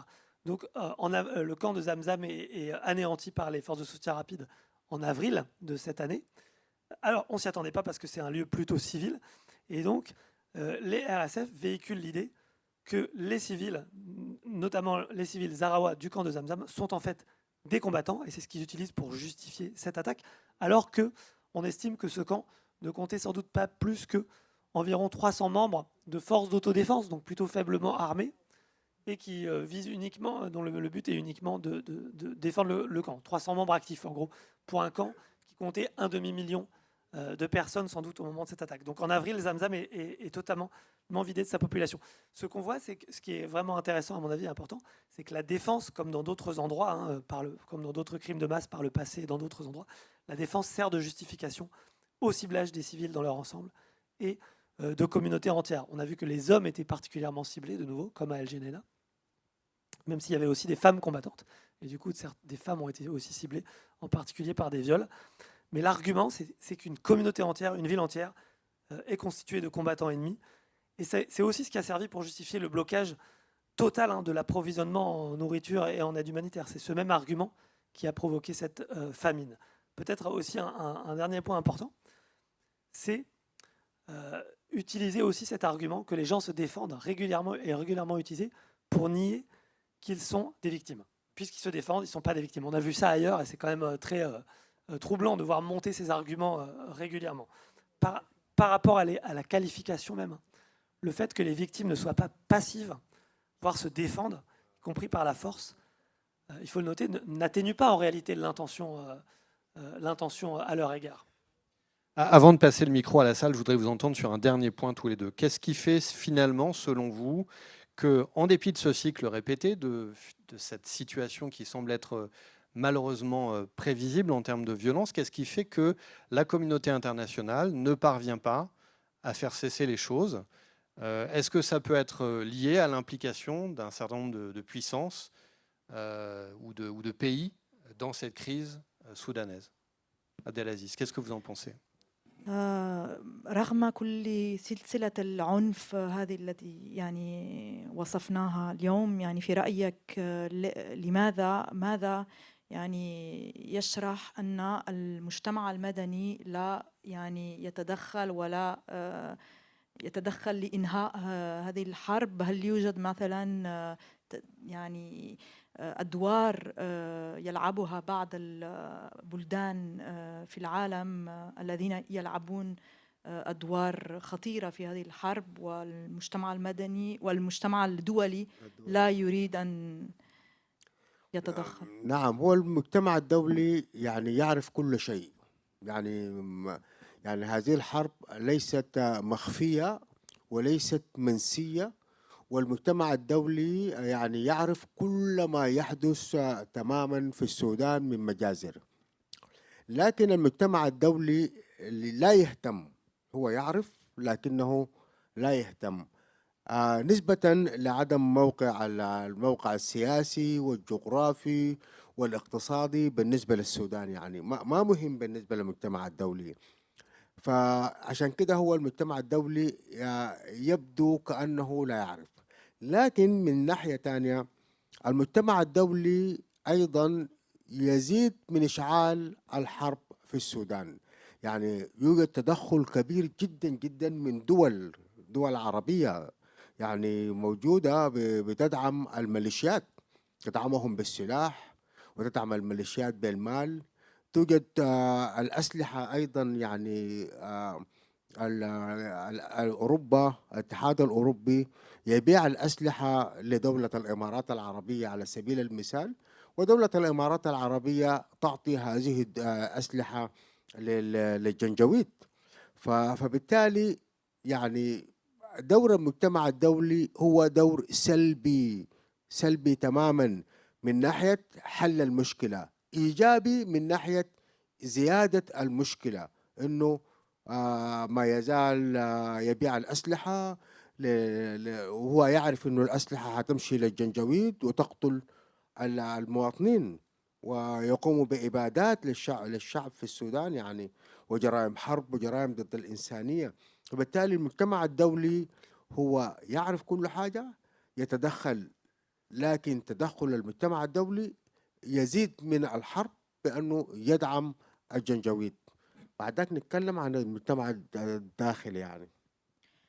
Alors, première partie de la réponse qu'il donne, il a annoncé qu'il allait donner une deuxième, c'est que la communauté internationale, c'est absolument tout ce qui se passe à l'intérieur du Soudan, mais ne s'en intéresse pas parce que d'une part, le Soudan n'a pas un intérêt stratégique pour la communauté internationale, mais en même temps, on peut dire que elle a un rôle de jeter de l'huile sur le feu. Alors, il a expliqué cela parce que donc il y a notamment certains pays arabes qui participent donc activement au financement de cette guerre en payant des milices, des mercenaires, des milices de mercenaires. Et par exemple, la Commission européenne vend pas la Commission, mais disons, on va dire l'Europe vend des armes aux Émirats arabes unis qui financent directement les Janjaouides et qui donnent ces armes aux Janjaouides qui ensuite vont faire perpétrer ces massacres au Soudan. Donc on peut dire que on a une implication émiratie dans la crise oui. qui vient en soutien des FSR. Oui. Et par ailleurs, donc il a dit que finalement, on peut dire que la communauté internationale a un rôle très négatif, si on peut dire, en ce qui concerne l'arrêt de la guerre, c'est-à-dire qu'il ne fait rien pour l'arrêter, et un rôle positif, entre guillemets, qu'il a pour jeter de l'huile sur le feu et empirer cette guerre. Donc positif dans le sens, il fait tout pour, par le biais de ses financements, la vente d'armes, etc. Voilà. Et هذا من جانب المجتمع الدولي.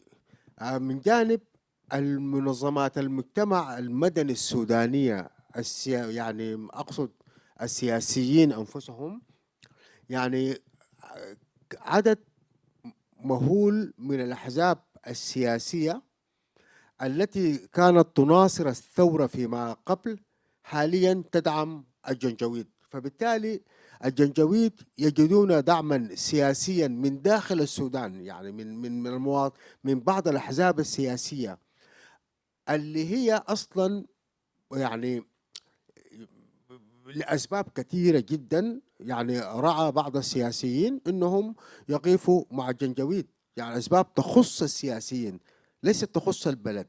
فبالتالي نحن نرى يعني هذه الحرب عبارة عن غزو للسودان، غزو خارجي، يعني غزو خارجي مدعوم من دول خارجية كثيرة جدا، ومن الداخل لهم بعض المتعاونين مع هذا الغزو.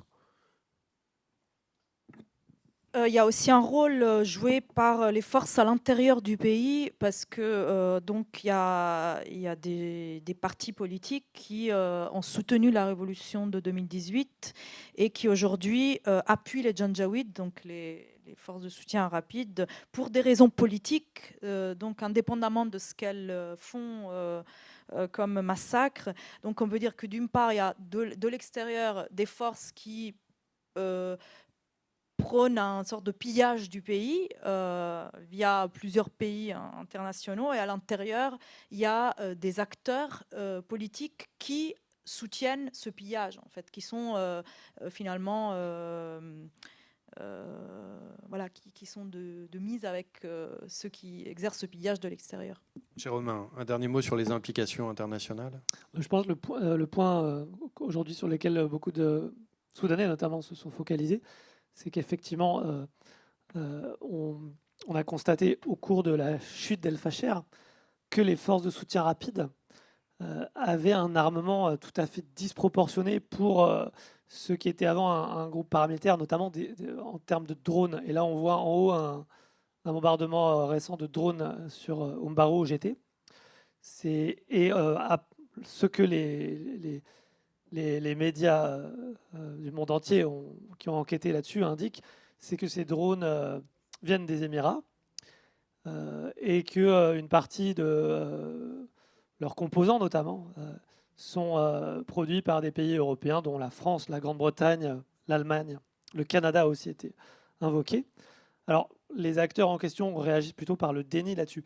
Nous, à MSF, quelque chose nous a particulièrement gênés vis-à-vis des Émirats, en dehors de leur déni, il faut le dire, c'est qu'il y a eu d'autres accusations et qui nous reviennent régulièrement de la part de toutes des parties en conflit, c'est que les Émirats utilisent des véhicules, des prétextes humanitaires, des hôpitaux, mais aussi des véhicules du Croissant Rouge émirati pour livrer plus que de l'aide, y compris des armes. Alors il y a une enquête là-dessus du CICR, donc du Comité international de la Croix-Rouge, dont relève en principe plus ou moins le Croissant Rouge émirati, mais elle n'a pas été publiée. Je ne sais pas si elle a été terminée. Ce serait intéressant qu'on sache que ça a vraiment eu lieu. Ça a eu une implication en termes de droit et de qualification, parce que d'utiliser dans un conflit les drapeaux ou les véhicules d'une organisation humanitaire, ça s'appelle de la perfidie et c'est un crime de guerre. Et ça, c'est important quand même que ce soit déterminé.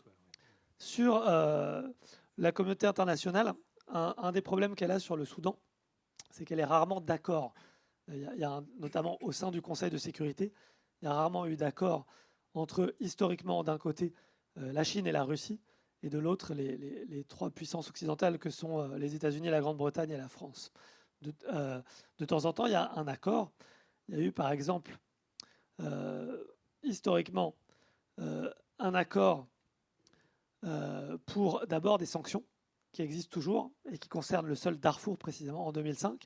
Ces sanctions incluent un embargo sur les armes et une interdiction de survol aérien offensif, ce qu'on appelle une no-fly zone, depuis 2005. Ça n'a pas été appliqué, sinon il n'y aurait pas de drones au Darfour. Il n'y aurait pas d'armes déjà, mais aussi pas non plus de drones, puisque ça c'est une violation de la no-fly zone. Donc ce qu'on voit là-haut n'aurait pas lieu. Donc il y a un problème là, plus que d'accord, il y a un problème d'application en fait des décisions. De même, elles ont aussi été d'accord en 2007 à un compromis pour déployer une force de maintien de la paix, donc des casques bleus, là qu'on voit en bas à droite, qui était la plus grosse force de casques bleus jamais déployés au monde, plus de 20 000 hommes, casques bleus des Nations Unies et de l'Union africaine. C'était une mission qu'on appelait hybride. Et là aussi, ça n'a pas servi à grand-chose. Il y a eu un problème d'application, puisque comme on le voit sur l'image, pour l'essentiel, ces casques bleus ont été réduits à observer la violence sans y réagir. Donc une mission à peu près inutile jusqu'au moment où elle a été, malheureusement d'ailleurs, retirée à la demande étrangement du gouvernement civil après la Révolution. Récemment, il y a eu une résolution de nouveau. Il y a eu un accord donc, au sein du Conseil de sécurité. Dans le cas d'El-Facher, au début du siège, il y a eu une résolution assez rare, je dirais, puisqu'il y a eu assez rare d'abord parce qu'il y a eu un accord, mais aussi assez rare parce que dans ce type de conflit, la réaction typique de la communauté internationale, par exemple récemment de l'Union européenne, c'est de ne pas prendre parti. C'est de, en fait, au nom de la neutralité, de jeter le blâme sur les deux parties. Par exemple, de dire, dans le cas d'El-Facher, comme l'Union européenne récemment, qu'il faut que les deux parties se calment. Ce qui n'a pas vraiment grand sens quand il y a visiblement un agresseur et un agressé. Et là, la résolution était intéressante dans le cas d'El-Facher en 2024, parce qu'elle demandait aux forces de soutien rapide de mettre fin au siège et de permettre à l'aide humanitaire notamment d'accéder à El-Facher. Et ça, là, ça n'a pas été, de nouveau, ça n'a pas été appliqué. Donc de nouveau, on a un problème de respect des décisions, y compris faites par les plus grandes puissances, on peut dire. Merci Jérôme, merci Abdelaziz pour ces explications vraiment très très claires sur ce qui se passe dans le Darfour depuis 2 décennies. On va peut-être vous laisser la parole, le micro, si vous avez des questions, des commentaires, des interventions pour compléter ce qui a été dit.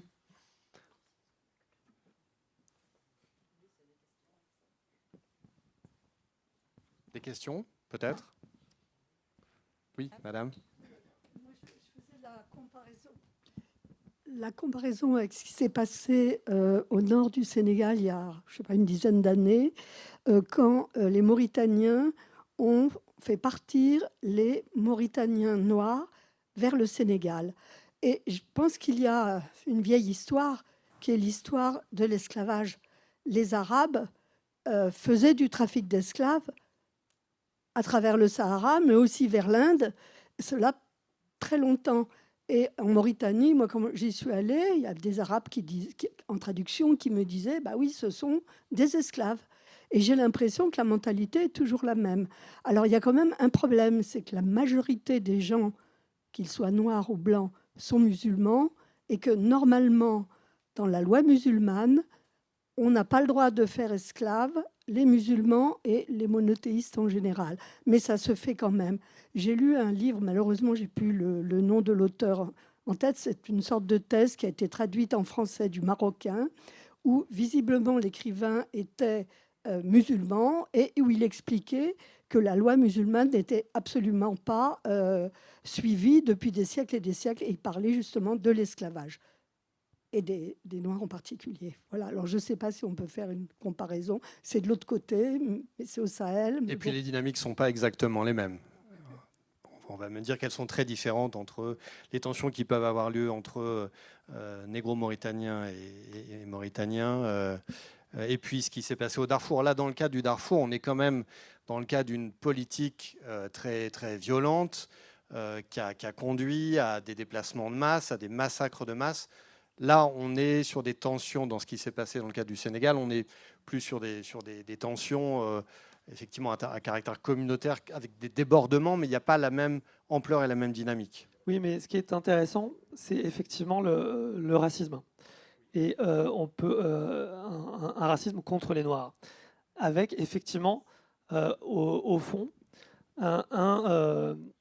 une histoire de l'esclavage qui n'a pas été bien digérée dans de nombreux pays arabes, où c'est le cas au Soudan, et pas seulement au Darfour, mais c'est le cas dans les pays du Golfe, c'est le cas en Libye, c'est le cas en Tunisie, où les Noirs sont considérés comme des esclaves ou des descendants d'esclaves, et rabaissés ou discriminés, notamment par couramment appelés esclaves. Par exemple, aujourd'hui comme en 2003, au cours des attaques, et aujourd'hui sur les réseaux sociaux, les victimes sont appelées de différents mots qui les désignent comme esclaves. Et donc, cette idée-là est importante. Je pense que c'est important. D'ailleurs, je signale aussi que, et à mon sens, il y a une vraie continuité dans le travail littéraire de Abdelaziz. Son avant-dernier roman porte sur Zanzibar. Et Zanzibar est un comptoir d'esclaves, en fait, historiquement, où, là encore, cette histoire a été mal digérée. Souvent, dans ces pays-là, on considère que l'abolition de l'esclavage par, en particulier, des puissances coloniales occidentales est en réalité une manière d'anéantir des systèmes économiques traditionnels qui, en fait, reposent sur l'esclavage. On n'a pas forcément vu que c'était aussi une lutte contre une injustice raciste. Et donc ça, je pense que c'est pour ça qu'au moment des indépendances, on a considéré que c'était un legs colonial et que ce sujet est un déni dans beaucoup de pays du monde arabe. D'ailleurs, le roman d'Abdelaziz sur Zanzibar, hein, que je recommande aussi, qui est superbe, a été, il pourra le préciser, mais a été, je pense, interdit dans un certain nombre de pays arabes où ce sujet-là, l'esclavage, est un tabou. Vous diriez, Abdelaziz, que justement, dans plusieurs pays africains, il y a une histoire de l'esclavage qui continue à produire quelque chose aujourd'hui qui n'a pas été bien digéré, comme on le disait tout à l'heure.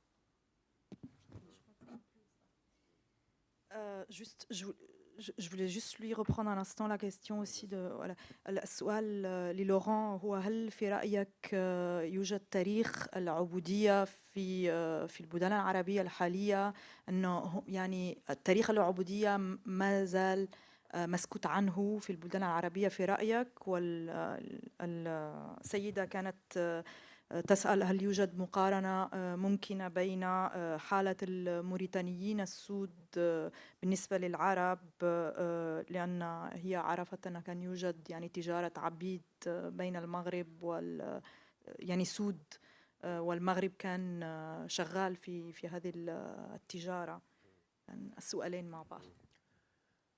بالنسبة للسودان، السود في السودان سكان أصليون، يعني لم يأتوا إلى السودان عن طريق تجارة العبيد أو طريق التجارة اللي كانت معروفة في كثير من الدول أو في أنحاء العالم. يعني المجموعات مثلا الزغاوة كانوا موجودين موجودين ما بين شمال مصر جنوب مصر وشمال السودان. يعني المناطق النوبية موجودة الزغاوة وحتى المساليت والفور والداج، كل قبائل السودانية قبائل نوبية، يعني معظمها قبائل نوبية، ثم هاجرت لهجرات إلى دارفور أو هاجرت إلى جنوب السودان أو هاجرت إلى مناطق أخرى. لكن العبودية اللون الأسود في السودان في الأصل هو موجود أصلا يعني ما نتاج تجارة رقيق.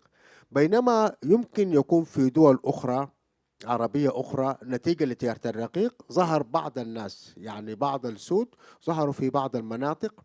وتجارة تجارة البشر يعني قديمة عند العرب، وقبلهم برضو موجودة من اليونانيين إلى آخره في العالم. يعني هذه التجارة كانت موجودة. بس اللي عايز أوضحه إنه السود في السودان ليسوا نتاج تجارة رقيق، إنما هم مواطنون أصليون، يعني السكان الأصليين لهذه المنطقة. يعني في سؤال؟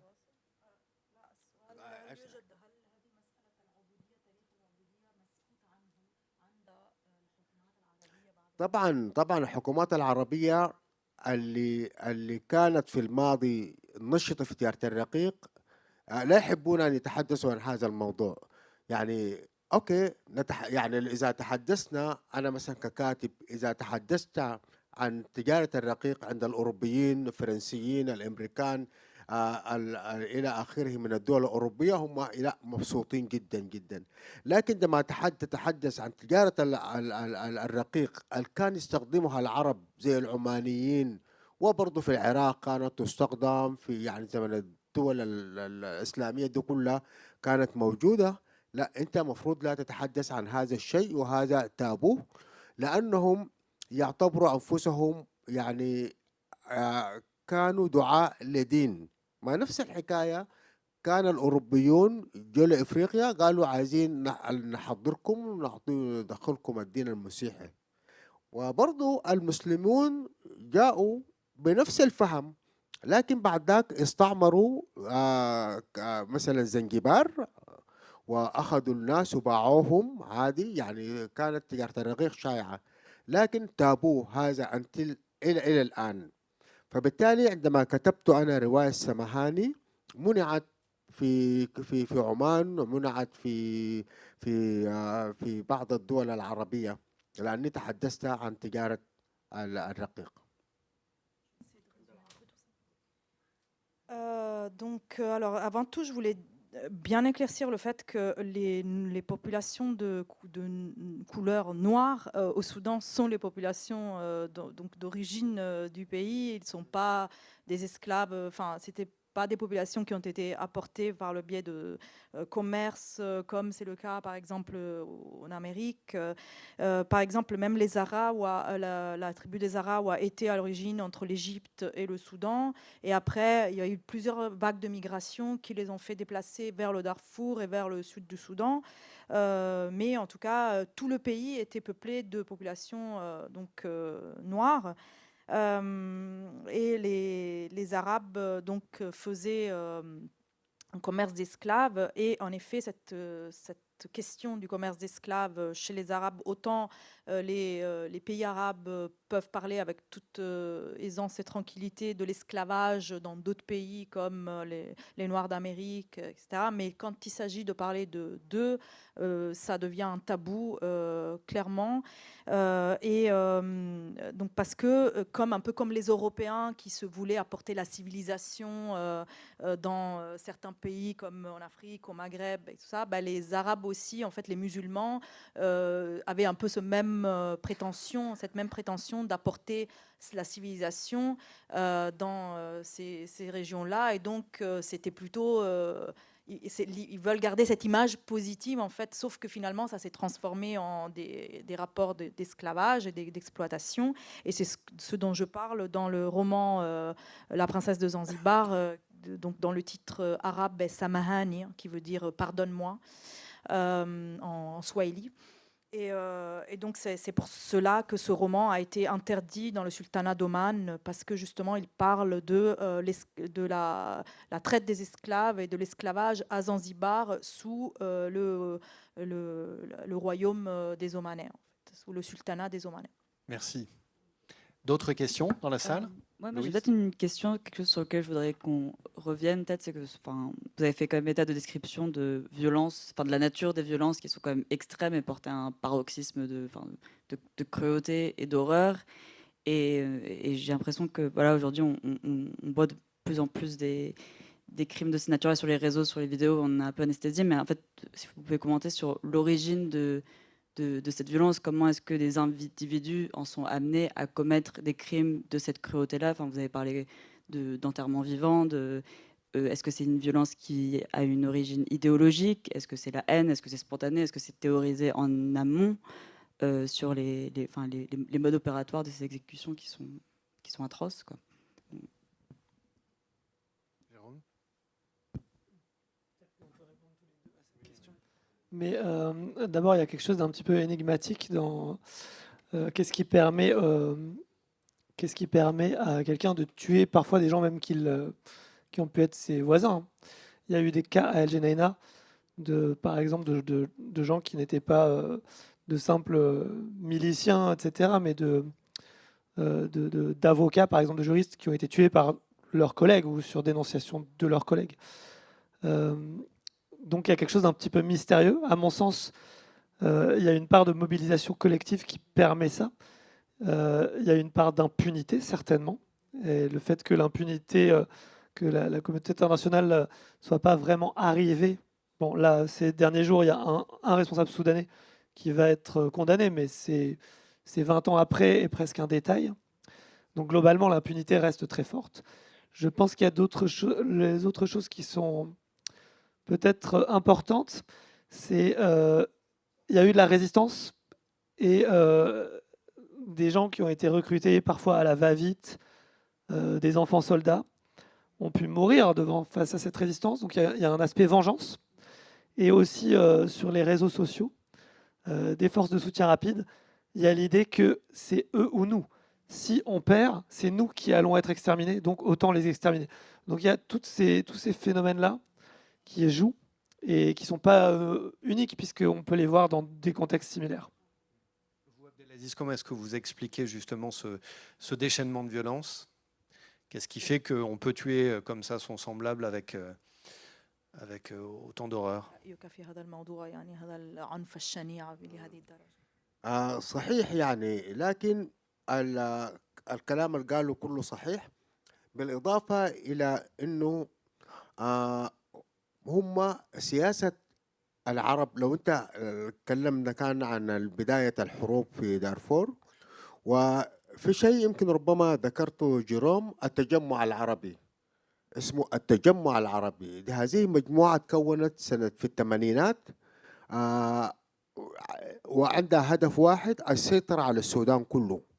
بالتالي السيطرة على السودان ما عايزين السكان، يعني هم عايزين يطردوا السكان بعيدا. بالتالي القتل العنيف واحد من أسبابه أيضا أنه يبعدوا المواطنين من الأرض، وعايزين أرض فاضية. يعني حسيستلموا المدن الفاضية، يعني الجنينة حاليا فاضية من المساليد، الفاشر فاضية من الزغاوة إلى آخره، يعني يسيطر على المدن. لكن الأسلوب، أنا أتذكر هانا أرنت الفيلسوف دي اتكلمت في كتاب عن العنف، إنه كيف هم يعني تصبح عنيفا. أولا يجردوا الآخر، تجريد الآخر من إنسانيته، هي الشتائم، الألفاظ السيئة، ويعتبروك عبد، حيوان، يعني ألفاظ سيئة جدا تجاه القبائل الأخرى حتى يجردوهم من إنسانيتهم. بعد ذلك يسهل للقاتل إنه يقتل. فهذا على ما أعتقد تماما كما ذكرته هانا أرنت في تفسيرها للعنف. Alors, il y avait avant tout هذا التجمع العربي يعني تجمع يعني سياسي. أي سنة؟ Ok. Dans les années 80, il y a eu cette création de ce rassemblement arabe, en fait, Tajammu' Arabi, qui visait un contrôle total du Soudan. Donc c'était à l'époque d'Al-Mahdi, justement. Et en fait, ils avaient prévu que pour 2020, donc dans les années 80, ils avaient prévu que pour 2020, ils auraient vidé le pays de toutes ces populations. donc pour pouvoir l'occuper. Donc il y avait vraiment une sorte de projet politique qui était de fait de vider en fait le pays de sa population. Donc et en ce qui concerne le degré de violence et cette donc il revient à ce que disait Hannah Arendt sur le comment on devient violent en fait, et que la chose principale c'est de faire en sorte que de priver totalement l'autre de son humanité, en fait de faire en sorte qu'il ne soit plus un être humain.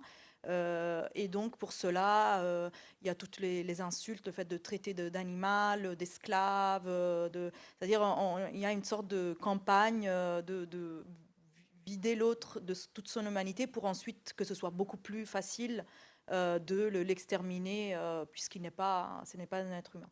Il y a eu tout un discours raciste, tout un substrat idéologique qui a permis en fait cette violence des individus. يعني كان يوجد خطاب عنصري واضح الذي سمح بكل هذه الدرجة من العنف. نعم يوجد خطاب عنصري واضح، وحاليا حتى توجد لغة في الحرب، يعني مثلا يعني لغة ما كانت موجودة، يعني لغة جديدة أنتجت مع حروب السودان، فلنجاي.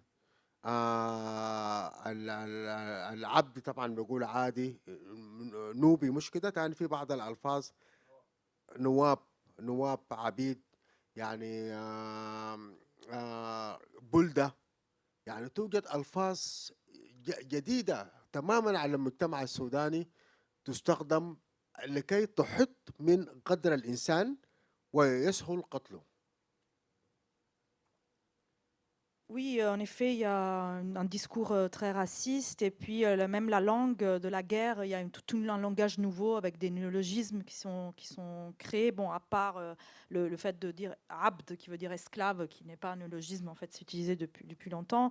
Mais il y a de nouveaux termes comme, alors, lam tutarjim, voilà, falangai, ma maana falangai. Ah, c'est une sorte d'esclave. Nouab, noubi. Pour dire esclave, Boulda. Donc voilà, et ce sont toute une série de termes racistes en fait qui ont comme but de rabaisser l'autre pour ensuite pouvoir exercer la violence. On a répondu à votre question, Louise. Oui, madame.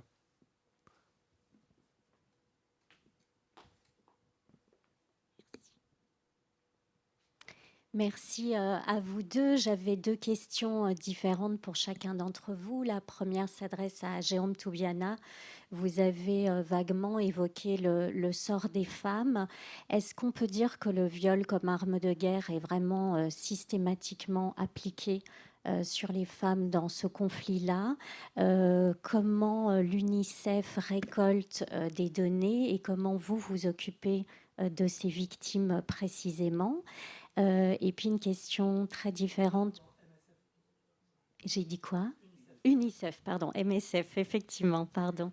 Et Abdelaziz Barakasakin, je voulais vous demander, on a parlé de l'indifférence internationale, mais comment vous l'expliquez au niveau des médias et des populations qui, on ne peut pas dire qu'on n'est pas au courant aujourd'hui dans le monde de ce qui se passe, même si les médias en parlent très très peu. Comment ça se fait que les gens ne se mobilisent pas du tout pour cette cause, que ce soit les jeunes dans les universités ou même nous dans la rue chaque semaine? Je commence. Oui, moi, ces expressions de viol comme arme de guerre ou la faim comme arme de guerre, elles ont une certaine valeur juridique, mais je trouve qu'elles sont un peu problématiques parce que en fait, ce sont des métaphores. Une arme, c'est d'abord une arme.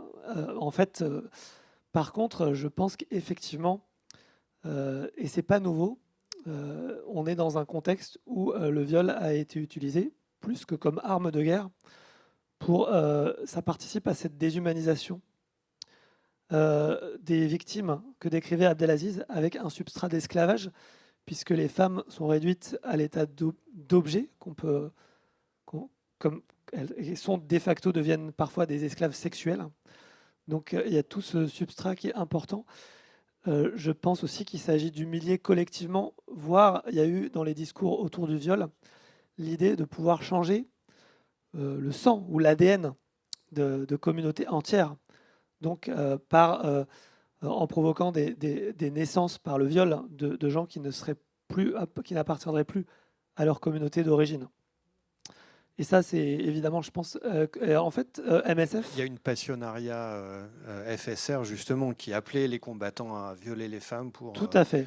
Ouais. Tout à fait. Et qui a fait d'ailleurs des selfies avec une journaliste financée par les Émirats, assez choquant dans la scène de crime d'El Fasher. En fait, à MSF, déjà, nous recueillons des victimes de viol. Et donc, en leur fournissant de l'aide médicale et éventuellement psychologique. Et donc, cela nous donne une idée de cette partie, de ce volet des crimes, on va dire, commis.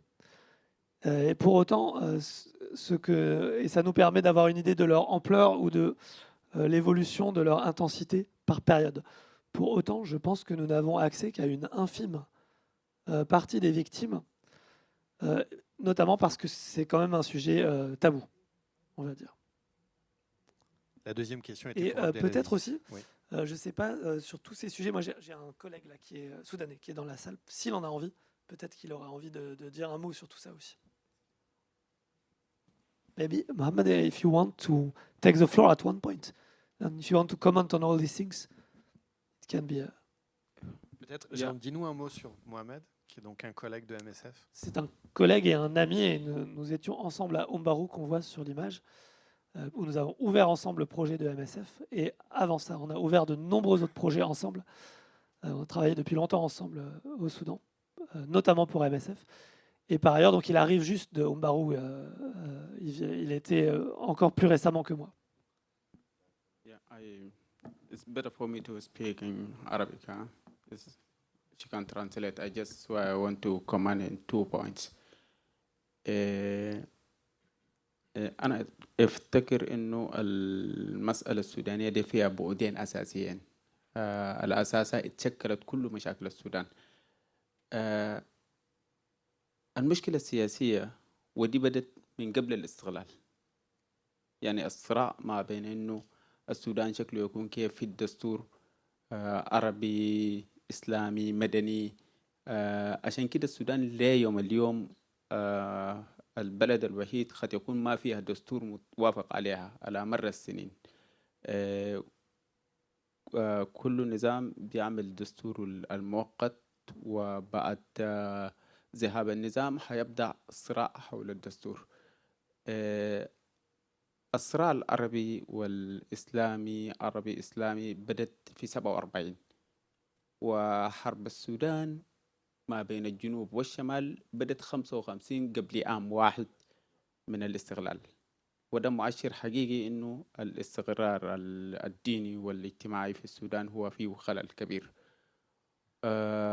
ده من جانب. الجانب الآخر إنه المشاكل في دارفور بشكل أساس بركز على صراع الأرض، الصراع حول الأرض. لما تتبع المسار التاريخي للصراعات حتى في دارفور بتبداها من الزقاوة والفور والمساليد المسألة دي، وفيها تفسير الموضوعي في الحاجة دي. زقاوة قد يكون في الحرب مع العرب لمدة أقل شيء 200 سنة. بعده بدت الحرب ما بين العرب والفور في مناطق كبكابية قبل 60 سنة. وبعده بدت الحروبات في غرب دارفور مع المساليد نتاج للصراعات الاجتماعية في تشاد، السياسية في تشاد، لأنه إدريس حسين حبري هو اللي أجبر القبائل العربية أنها تدخل، وبالتالي طالما أنه القبائل العربية دخلت بيكونوا في صراع مع القبائل الإفريقية في شأن الأرض. والدولة بطبيعة الحال هي دولة إسلامية عربية، وبالتالي دائما بتدعم الجانب العربي في إطار الأرض. وحتى الحرب الأخير ما بين الدعم السري وما بين الجيش السوداني. الجيش السوداني ضد المساكر اللي قاعد تحصل في دارفور، مش من جانب إنها هي إنسانية، من جانب سياسي، لأن هي اللي أصلت على الحروبات الاجتماعية، وهي دائما الاتجاه الإسلامي العربي. طالما إنه اللعبة بقت سياسية، الحكومة بتحاول إنه تنكر وتستثمر المعارك دي في الجانب السياسي. أنا بفتكر إنه دي النقطة المهمة الناس يوعوا لها، وبالتالي إنه ده بديك مؤشر إنه الحروبات السودان ما بتنتهي بمناسبة بعملية بتاع السلام، غير ما يكون إنه في حل جذري للمسائل دي. ببدأ من الدستور. شكرا. Un petit peu pour parce que je crois qu'on doit. Alors, donc, en fait, il est revenu sur deux dimensions générales, mais donc avant tout donc les problèmes depuis avant l'indépendance politique entre donc entre les Arabes et les Africains, donc viennent du fait que le pays est un pays qui s'est construit comme étant arabo-islamique et qui a toujours eu un problème de constitutionnelle. Donc la constitution n'a jamais été claire, elle a toujours été temporaire et il y a toujours eu des conflits autour de cette constitution. Est-ce que c'est un pays arabe? Est-ce que c'est un pays islamique? Est-ce que c'est un pays africain? Voilà.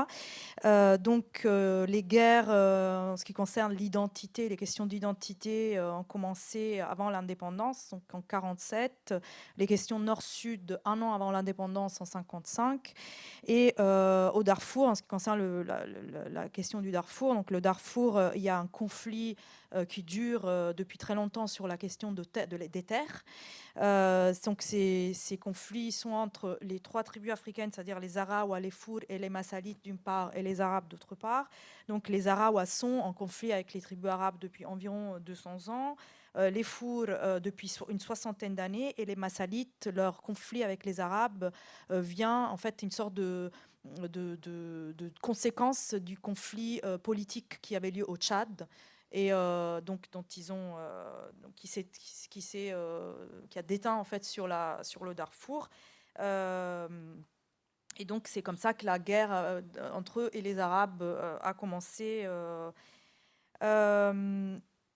Alors après, voilà, donc d'après lui, il n'y aura pas de résolution du conflit si cette question de la constitution du pays et de la nature du pays ne sera pas traitée. Voilà, en gros, c'est ce qu'il voulait dire. De l'identité du pays. De l'identité du pays, voilà. Et peut-être je pose la question à Abdelaziz. Voilà, donc... Je l'ai pas. Non, en fait, il y a deux dimensions, mais la deuxième dimension, c'est cette question de l'État, du fait que c'était un État.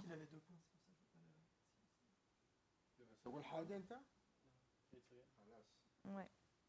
Oui, là, les deux points étaient un, c'était en général sur le pays, et l'autre, c'était la question de Darfour en particulier, je crois, en fait, d'avoir compris de ce qu'il disait. Alors, السؤال التي طرحت السيدة، نعم، هو سؤال، يعني أنت تكلمت عن لا مبالاة المجتمع الدولي عما يحدث في السودان، ولكن كيف تشرح لا مبالاة الإعلام، وسائل الإعلام، وحتى الجماهير، يعني الناس المواطنين في أوروبا وفي الغرب، لماذا لا يهتمون ولا يعني يتظاهرون في الشوارع، يعني لأن الوضع في السودان معروف، إذا لماذا لا يتمردون عليه؟ أشكرك كارين للسؤال. ففي الحقيقة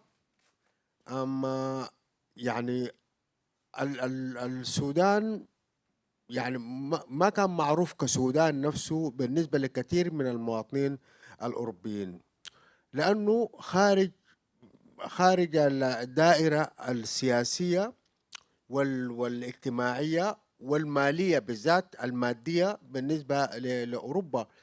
يعني حتى الدول الأوروبية عندما انتبهت للسودان انتبهت لموضوع الهجرة، عندما أتى كثير من المهاجرون وحاولت توقف الهجرة، إن تدخل ذاته كان تدخل صعب جدا.